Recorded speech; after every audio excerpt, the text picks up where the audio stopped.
갑자기 내게 나타나준 너. दोस्तों, आज मैं बताऊंगा कुंजम बुद्धि राजा मर्डर केस के बारे में। ये वारदात हुआ था 20 मार्च 1999 को। एक पुलिस में खबर आती है कि एक मर्डर हो गया है महरौली, दिल्ली में महरौली एक जगह है, वहाँ पे एक फार्म हाउस, जय माता दी फार्म हाउस, काफ़ी मशहूर फार्म हाउस, बहुत बढ़िया। तो यहाँ पे एक मर्डर होता है, तो पुलिस में खबर जाती है। तो पुलिस वाले जैसे आते हैं तो ये मालूम होता है कि तफ्तीश के इनिशियल शुरुआती तफ्तीश से पता लगता है कि तेज़धार चाकू से उसके ऊपर वार किया गया है, गले में और छाती में, और फिर उसकी मौत हो जाती है। तो लाश का बरामद करने के बाद लाश को पोस्टमार्टम में भेजा जाता है, और जो दिखने में जो लड़की थी, जैसे पड़ी थी, वो उस रूम में गेट की तरफ उसका सर था, पाँव उल्टी तरफ, सर के नीचे हाथ, जैसे कोई औरत लेटी हुई है। कुछ मालूम नहीं पड़ रहा था कि उसकी मौत हो गई है। और लिबास बहुत बढ़िया डिज़ाइनर लिबास, लखनऊ का नक्काशी किया हुआ है। तो मालूम हुआ कि ये फार्म हाउस, एक नाम निकल के आया, फार्म हाउस रमेश शर्मा के नाम से। रमेश शर्मा काफ़ी मशहूर आदमी थे, दिल्ली में बहुत बड़े लोगों से उनकी जान पहचान थी, और इनका काम था वसूली करना, एक्सटॉर्शन, और जितने भी डिस्प्यूटेड प्रॉपर्टी उनको हड़प ले, उनको अपने नाम में कर लेना।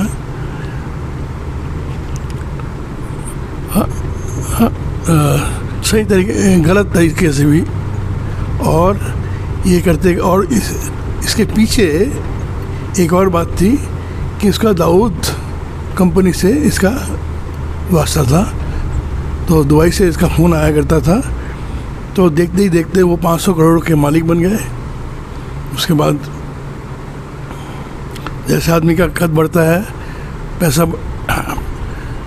तो वो पॉलिटिकल एम्बिशन भी हो जाता है। तो उसने भी चुनाव में एक पॉलिटिकल पार्टी बनाई और चुनाव लड़ने का फैसला किया।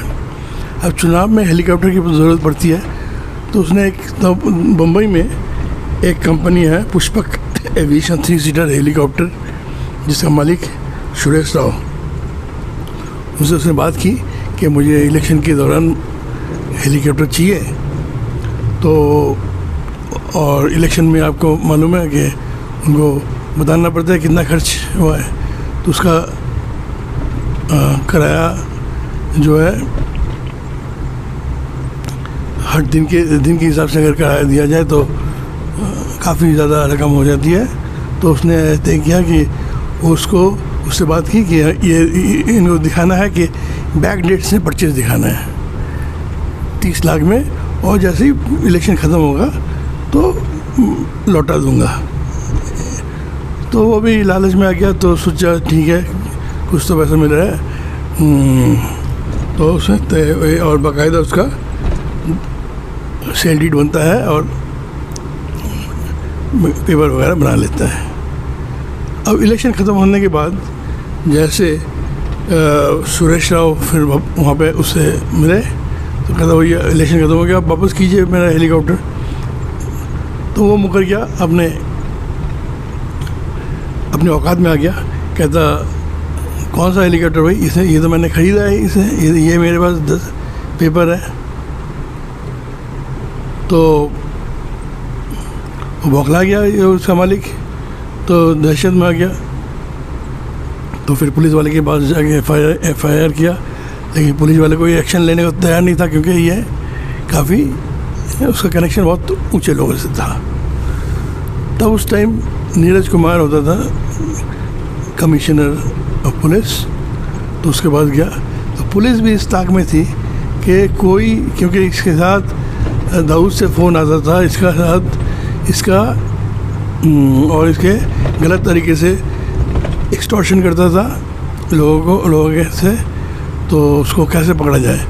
तो ये केस आते ही इसके सारे पेपर्स थे, इसके पास सबूत थे, तो पुलिस ने उसको फिर गिरफ्तार कर लिया। वो चला गया तिहाड़ जेल। अब इस दौरान थोड़ा फ्लैशबैक में जाते हैं। जैसे रमेश शर्मा जैसे उसका काम बढ़ा, तो उसके बाद ग्लोब सिनेमा में उसका एक ऑफिस था। उसके अंडर में काफ़ी सारे लोग काम करते थे। तो उसके अंडर में एक लेडी एम्प्लॉई मुलाजिम थी जिसका नाम था कुंजम बुद्धिराज या। तो वो भी उसके अंदर काम करती थी। वो फैशन डिज़ाइनर थी और देखने भी काफ़ी अच्छी थी। तो दोनों में रिश्ता बना, दोनों को चाहने लगे, और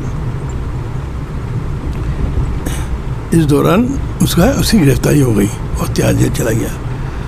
अब इतनी प्रॉपर्टी, इतना कैश, अब सबके मालिक उस कुंजम बुद्धिराजा उसके कंट्रोल में आ गया।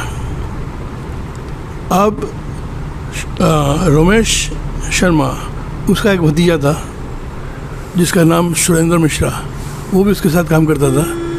अब वो खौफ में आ गया कि अगर ऐसा हुआ तो सारी प्रॉपर्टी तो वो हड़प लेगी। तो वो रमेश शर्मा की कान भरने लगा कि ऐसे पैसा बर्बाद कर रही है, ये कर रही है, वो कर रही है, उसके कान भरने लगा। फिर जो है ना, फिर उसको फिर खबर आई कि दोनों के संबंध अच्छे हैं, तो एक दूसरे को जाने लगे हैं। और रमेश शर्मा उसकी फैमिली उनको बंगला लेके दिया था, लाखों जेवर और लाखों रुपए कैश वगैरह सब दे रहा था। तो उससे उनकी फैमिली बहुत खुश थी और कुंजम भी खुश थी। तो ये बात जब मालूम हुई तो उसका भतीजे उसको और खौफ में आ गया। तो उसने सोचा इसका कुछ इलाज करना पड़ेगा। तो अब इसी दौरान उस फार्म हाउस में एक मंदिर था, मंदिर में पूजा होती थी और वो कुंजम क्या करती थी। तो कुंजम ने कहा कि मुझे चाबी दो। तो सुरेंद्र ने कहा ठीक है, ले जाओ चाबी, पूजा वूजा करो। तो उस दिन 20 मार्च को वो चली गई वहाँ पे 9 बजे और पूजा वूजा चालू कर दिया। इस दौरान 4 आदमी आए, 4 शख्स, और तेज़धार चाकू के साथ पीछे से कुंजम पे वार किया। कुंजम ने कोशिश की भागने की, लेकिन भाग नहीं पाया। उन लोगों ने, ये कातिलों ने उस पर काबू पा लिया और उसको कत्ल कर दिया। इसके बाद पुलिस आई और पुलिस जैसे लाश बरामद की और लाश को फिर पोस्टमार्टम में भेजा। फिर जैसे ये खबर मिली रमेश शर्मा को, उसने पहली बात उसने कही कि ये काम सुरेश मिश्रा का है, मेरे भतीजा का है। तो फिर कत्ल 20 तारीख को, उसके बाद पोस्टमार्टम के बाद बॉडी मिली 22 तारीख को। तब उसने, रमेश शर्मा ने अदालत के ज़रिए उसने अपील की कि मुझे इनके क्रियाक्रम में जाने का मौका दिया जाए। मुझे इससे प्यार था, मैं इसके अंतिम संस्कार में मौजूद होना चाहता हूँ। तो क्रीमेटोरियम में जैसे 20 तारीख को उनका काम, उसका अंत्येष्टि क्रिया में उसका वहाँ पे उसकी लाश पड़ी थी वहाँ पे।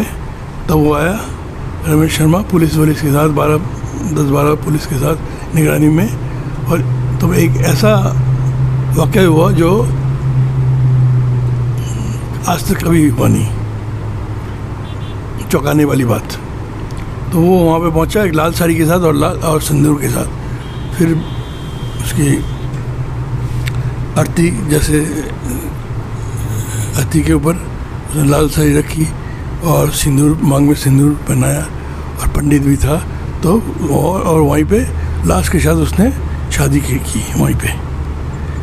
और फिर उसके पति होने के नाते उसने वहाँ पे मुखाग्नि की और उस अंत्येष्टि की और उसका पूरा लास्ट राइट किया। इसके बाद पुलिस ने 4 आदमियों को गिरफ्तार किया।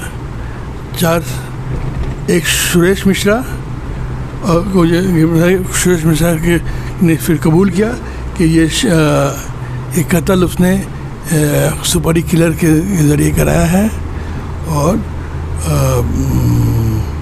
ये सुपारी किलर और भी 3 शख्स थे उसके साथ। एक तो हेमचंद, संतराम और रमेश नहीं, तो ये सुपारी किलर थे।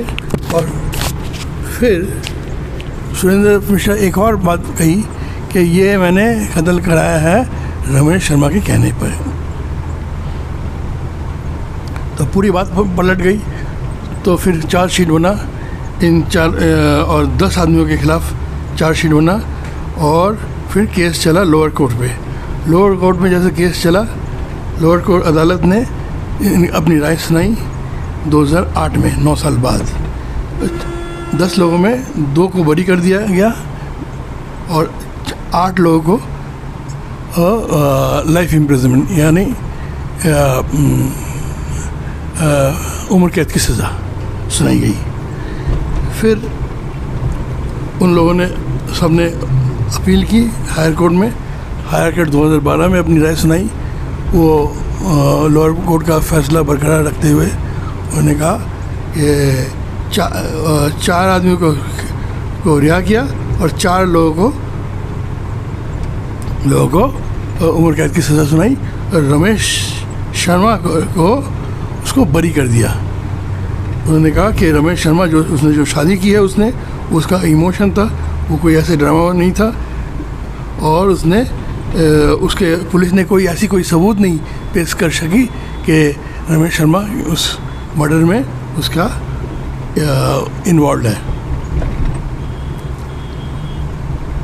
इसके बाद दिल्ली गवर्नमेंट ने सुप्रीम कोर्ट में इसकी अपील की कि इसके खिलाफ कि रमेश शर्मा को कैसे आप बरी कर सकते हैं, रमेश शर्मा भी इसमें इस कत्ल में इन्वॉल्व है। तो फिर सुप्रीम कोर्ट ने फिर 2015 में अपनी राय सुनाई। तो उसने फैसला इसमें उसमें रमेश शर्मा उसको रिहा कर दिया, उसको बेकसूर खलास, और बाकी लोगों को उम्र कैद की सज़ा। लेकिन उम्र कैद की सज़ा जैसे 15, 14 या 18 साल की उम्र कैद की सज़ा होती है, तो तब तक उसे सारे रिहा हो गए। और उसके बाद जो हेमचंद जो था हिमाचल प्रदेश से, वो फिर पकड़ा गया एक और मर्डर केस में, एक और अटेम्प्ट टू मर्डर के केस में। तो दोस्तों, इस तरह से जो प्रॉपर्टी गलत तरीके से रमेश शर्मा ने बनाई थी। अच्छा, इस दौरान रमेश शर्मा अब भी जेल में है, क्योंकि उसका और भी प्रॉपर्टी केस में वो फंसा हुआ है, इलीगल प्रॉपर्टी केस में, हड़पने के केस में फंसा हुआ है। तो ना तो वो प्रॉपर्टी रमेश शर्मा के काम में आया, ना ही सुरेंद्र मिश्रा के काम में आया, और ना ही कुंजम बुद्धिराज के, जो अपना रिश्ता बनाया था, जिसने अच्छी ज़िंदगी के ख्वाब में उसके रमेश शर्मा से रिश्ता बनाया था, उसके भी काम में नहीं आया। तो दोस्तों, इस तरीके से कोई गलत नाजायज़ काम करे या गलत काम करे तो उससे उसको सज़ा सज़ा हरगिज़ मिलेगी और वो प्रॉपर्टी का इन लोग जैसे इस केस में है प्रॉपर्टी को